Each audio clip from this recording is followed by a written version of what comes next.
शलोम आइन। अब्बा you bless you. यहोवा आप सबको आशीष और बरकत दे। धन्यवाद करते हैं अब्बा पिता का, धन्यवाद करते हैं यहोवा का कि उसने ये सुंदर समय हमें दिया है कि हम यहोवा के कलाम में से कुछ बातों को सीख सकें। आज हम वचन में से बात करेंगे। भजन संहिता 119 उसका 18 पढ़ते हैं। मेरी आंखें खोल दे कि मैं तेरी व्यवस्था की अद्भुत बातों को देख सकूं। हालेलुया। यहाँ पर जब हम इस वचन को पढ़ते हैं तो यहाँ लिखा है, मेरी आंखें खोल दे कि मैं तेरी व्यवस्था की अद्भुत बातों को देख सकूं। हम यहोवा की अद्भुत बातों को कब देख सकेंगे? जब हमारी आत्मिक आंखें खुली होंगी। हालेलुया। हमारी आत्मिक आंखें खुली होना बहुत ज़रूरी है। कई बार हम लंबी दुआएं भी करते हैं, चर्च में भी जाते हैं, बड़ी बड़ी बातें भी करते हैं, लेकिन जो हमारी आत्मिक आंखें हैं वो बंद होती हैं। हालेलुया। जब हम इफिसियों 1:17 से 18 तक पढ़ते हैं कि हमारे प्रभु यीशु मसीह का परमेश्वर जो महिमा का पिता है तुम्हें अपनी पहचान में ज्ञान और प्रकाश की आत्मा दे और तुम्हारे मन की आंखें ज्योति में हो, तुम जान लो कि उसकी बुलाहट की आशा क्या है। हालेलुया। यहाँ पर जो पौलुस है वो कलीसिया, इफिसियों की कलीसिया को लिखता है, उनके लिए दुआ करता है, प्रेयर करता है, कि चिट्ठी लिखता है उनको कि तुम्हारी परमेश्वर तुम्हारी मन की आंखें, आत्मिक आंखों को खोल दे। हालेलुया। मन की आंखें, आत्मिक आंखें खुली होना बहुत ही ज़रूरी है। हमने भी यही दुआ करनी है कि परमेश्वर हमारी आत्मिक आंखें खोल, तू हमें बता कि हमें कैसे चलना है। हालेलुया। इसका जब हम देखते हैं पहला राजा 6 उसका 17 में अलीशा के बारे में हम देखते हैं। पहला राजा 6 उसका 17 जब हम पढ़ते हैं, तब अलीशा ने यह प्रार्थना की, हे यहोवा उसकी आंखें खोल दे कि ये देख सके। तब यहोवा ने सेवकों की आंखें खोल दी और जब वह देख सका तब क्या देखा कि एलीशा की चारों ओर पहाड़ अग्नि में घोड़े और रथों से भरा हुआ है। हालेलुया। एलीशा, यहाँ पर जब हम देखते हैं तो जो अराम का राजा है वो एलीशा को, जब एलीशा घर में होता है उसको पकड़ने के लिए जाता है। क्यों? क्योंकि वो अराम के राजा की जो वो कोई बातें करता था वो इज़राइल के राजा को बताता था एलीशा। तो जो अराम का राजा है वो उसके घर में जाता है और उसको पकड़ने जाता है कि उसके ऊपर हमला कर सके। लेकिन जैसे ही वो जाता है तो एलीशा जब सो के उठता है, देखता है कि उन्होंने पूरा घेर रखा है, तो वो दुआ करता है। वो परमेश्वर के आगे दुआई देता है कि परमेश्वर इनकी आत्मिक आंखें खोल दे। तब परमेश्वर उनको दिखाता है कि उसकी पूरी चारों ओर अग्नि के साथ घोड़े, रथें घूम रहे हैं। हालेलुया। हमें भी याद रखना है, कई बार हम ऐसी परेशानियों में होते हैं, दिक्कत में होते हैं कि हम सोचते हैं कि अब हमारा क्या होगा, लेकिन हमने दुआ करनी है कि यहोवा, भरोसा रखना है कि यहोवा हमारे साथ है। कब रख पाएंगे? जब हमारी आत्मिक आंखें खुली होगी। हालेलुया। जब कई बार हमें लगता है कि हम बहुत छोटे हैं, जहाँ हम बहुत कमज़ोर हैं, तो दाऊद को देखते हैं तो दाऊद और गोलियत में बहुत फ़र्क था। लेकिन जो दाऊद था उसको भरोसा था कि यहोवा मेरे साथ था, क्योंकि उसकी आत्मिक आंखें खुली हुई थी। उसको दिख रहा था आगे कि यहोवा मेरे साथ चलता है, यहोवा मेरी दुआओं को सुनता है। उसको पता था कि वो संकट में यहोवा मेरी रक्षा करता है, इसलिए तो वो इतने बड़े गोलियत के साथ लड़ने चला गया। हालेलुया। हम क्या कर रहे हैं? हम आपसरी में, आजकल फैमिलियों में लड़ाई हो रही है, पति पत्नी की, बच्चों की आपसरी में, रिश्तेदारों की आपसरी में नहीं बनती। लेकिन अगर आप यीशु मसीह को जानते हैं, अगर आप मसीह में हैं, तो आपकी लड़ाई जो है वो अपने भाई बहनों के साथ नहीं है, वो शैतान के साथ है आपकी लड़ाई। जो आपको गुमराह करता है, आपको गलत रास्ते पे लेके जाता है। हम ये सब काम, लड़ाई झगड़े तब करते हैं, माफ़ नहीं करते किसी को तब करते हैं जब हमारी आत्मिक आंखें बंद होती हैं। इसलिए यहाँ पर बहुत सारे उदाहरण दिए गए हैं कि आत्मिक यहोवा के दासों ने लिखे हुए हैं कि आत्मिक आंखें खुलना बहुत ज़रूरी है। हालेलुया। जब हम लुक्का 24 उसका 30 से 31 तक पढ़ते हैं, तब उनकी आंखें खुल गई और उन्होंने उसे पहचान लिया, वह उनकी आँखों से छिप गया। हालेलुया। ये बात कर रहे हैं जब यीशु मसीह मुर्दों में से जी उठा। जब वो जी उठा तो 2 चेलों के साथ रास्ते में चल रहा है, उनसे बातें कर रहा है, तब भी उनको नहीं विश्वास था कि ये यीशु मसीह है।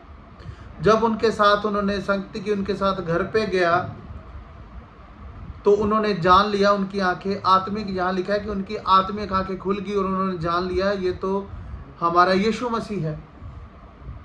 कब जाना? जब उन्होंने यीशु मसीह के साथ संगति की।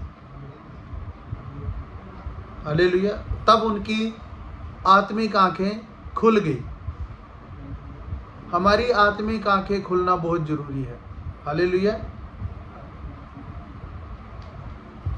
हमें भी जानना है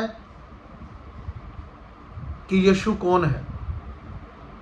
हम तो यही सोचते हैं कि बस चिन्ह चमत्कार हो गए, ये हो गया। हमारा भरोसा ही आजकल ऐसा हो गया कि लोग वचन पर कम, पास्टरों पर ज़्यादा भरोसा रख रहे हैं, कोई ले हैंड करा रहा है। लेकिन अगर आपकी आत्मिक आंखें खुली हैं, आप वचन को जानते हैं, तो कोई बच्चे से भी आप दुआ करेगा, बच्चा भी आपके लिए, तो वो जो दुआ है, वो प्रेयर है, आपके जीवन में काम करेगी। अगर आप वचन में हैं, अगर आपकी आत्मिक आंखें खुली है तो। हालेलुया। हमें कैसे पता लगेगा कि हमारी आत्मिक आंखें खुली है? जब हम वचन पढ़ेंगे, कलीसिया में रहेंगे, चमत्कारों के पीछे नहीं भागेंगे। चमत्कार होते हैं, लेकिन अगर आपके पास यीशु मसीह है, आपके पास वचन है, तो चमत्कार खुद आपके पीछे पीछे भागेंगे। यीशु मसीह ने कहा है कि तुम मेरे पीछे हो लो, तो ये सारी संसार की वस्तुएं तुम्हारे पीछे पड़ेंगी अपने आप। लेकिन हम यीशु मसीह के पीछे कम और उन चीज़ों के पीछे ज़्यादा भागते हैं। हालेलुया। हमें संसार के ऊपर भरोसा नहीं रखना। अब ये जब अलीशा को पकड़ने आए, तो उसने डरा नहीं है। वो, उसको पता था कि पूरी सेना ने मुझे घेर रखा है। उसने डरा नहीं, उसने दुआ करी कि यहोवा इनकी आंखें खोल दे। हम क्या करते हैं? हमारा कोई दुश्मन है, हमारी किसी से बनती नहीं है, हम तो उनको बददुआएं देने लग जाते हैं। हमने कभी ये दुआ की नहीं कि परमेश्वर इसकी आंखें खोल दे, इसको पता लगे कि मैं गलत नहीं हूँ। हम तो अपने आप से दिखाने लग जाते हैं कि मैं बहुत सही हूँ। लड़ाई करते हैं, दूसरों को शर्मिंदा करते हैं। अगर आप में ये चीज़ें हैं तो आपकी आत्मिक आंखें बंद हैं। हालेलुया। जब आपको लोग दूर से देख कर कहेंगे ना, ये यीशु मसीह को मानने वाला है, इसमें ये बातें नहीं है, ये गाली नहीं देता, ये लड़ाई झगड़े नहीं करते, ये नशा नहीं करते, तब आप जान लेना कि आपकी आत्मिक आंखें खुली हुई है। हालेलुया। उत्पत्ति 21 का 19 जब हम पढ़ते हैं, तब लिखा है, तब परमेश्वर ने उसकी आंखें खोल दी और उसको कुआं दिखाई पड़ा। हालेलुया। ये जो आयत जब हम पढ़ते हैं, वहाँ हजीरा का, जो अब्राम की दूसरी वाइफ थी, उसका जो जिक्र है। जब उनको निकाल दिया जाता है, तो अपने बेटे के साथ वो जा रही होती है, तो उसके बेटे को प्यास लगती है, कुछ भी पास नहीं होता, थोड़ा सा उसके पास पानी और जो घर से लेके आई खाना वही था। तो जब वो ख़त्म हो जाता है, तो वो चिल्लाने लग जाती है, दुआ करती है, उसको कुछ सूझता नहीं है, तो वो दुआ करती है यहोवा के आगे। तो यहोवा उसकी आत्मिक आंखें खोल देता है, उसकी आंखें खोल देता है। यहाँ लिखा है कि उसको एक कुआं दिखाई पड़ता है। हो सकता है पहले भी वहाँ कुआं हो,